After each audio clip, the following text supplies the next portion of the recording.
وتخوا هەمیشە وەهاریان ئەنە و پاییزی و ئاهەنارە بابان بەرەشا پەیانە و شێخی وەشە مەسیەی دامەزراوەی کەریمی عەلەکە وەک دامەزراوەیەکی خێرخوازی و ئەدەبی و کولتوری لە ساڵی 2008ەوە دامەزراوە. ئامادە بۆ بەڕێزەکە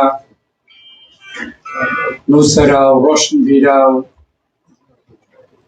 مێمانەوە شەویستەکە و ئێمە پێ یەرەمین ساڵ و دیدار و ئەدەب و هەورامانی گردی تا خێر بێتی سەر و چەما هومایون ساحێب ماچۆ ئای وەشلە یەک جار زەردە و وێرەگای گۆشە دەرەینێ دەست لە مانم باوی بەناوی پارێزگای هەڵەبجەوە سوپاسی دامەزراوەی کەریمی عەلەکە بکەین کە سێ ساڵە هەورامان ناسی قسەکردن لەسەر شێوەزاری هەورانی لەسەر کلتوری هەورانی کە کلتوریشی دەوڵەمەند و گرنگە لەناو کلتوری گەورەی تورکیانەکەی بەخشیە زانکۆی هەڵەبجە تا نەوەکانی ئایندە بتوانن بۆ خزمەت بە زانست و زانیاری بەکاری بێنن. بەخشندە و میهرەبان کاروان ڕاژگرتێنەوە مرداژ نییە بێ وچان دەسێ ڕانە پێێبا دەسێ منەما گۆچانی خۆشەویست زۆر بەخێر بێن.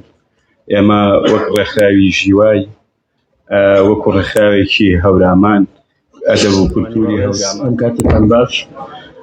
من بە ناوی ڕێکخراوی کەلتوری سیاچەمانەوە سوپاس و دەستخۆشیم بۆ ڕێکخەرانی ئەم دیدارەکە من سێمین دیدارە لە شاری هەڵەبجەی خۆشەویست دەکرێت. سوپاسمان بۆ برای عزیز و خۆشەویستمان کاک دکتۆر تەها کە پڕکەرەوەی بۆشایەکانی ژیانی ئەدەبی و ڕۆشنبیریە لە هەر چوار پارچەی کوردستان بە تایبەتی ڕێکخراوی سیاچەمان. شامای وەخەیر ئەی بەرگوزیدە وەشامای وەخەیر ئەی بەرگوزیدە بۆ نەجای مردم جاگر نەدیدە تۆ کریە بی و چەمێ و هەسارەشا چەنەتکارە خۆت ئیمانم بارەوە بە ئی دنیای و ئەولاتەری چش سەر و سینەی تۆ بوان و وەسل و دەوازادی و پەلەوەرە باوە گێراوە سەر و سینەی موە کریە پەنجێت. سوپاس بۆ دامەزراوەی کەریمی عەلەکە بۆ بەڕێزانەی ماندوو بوونم دیداریان ساز کردووە.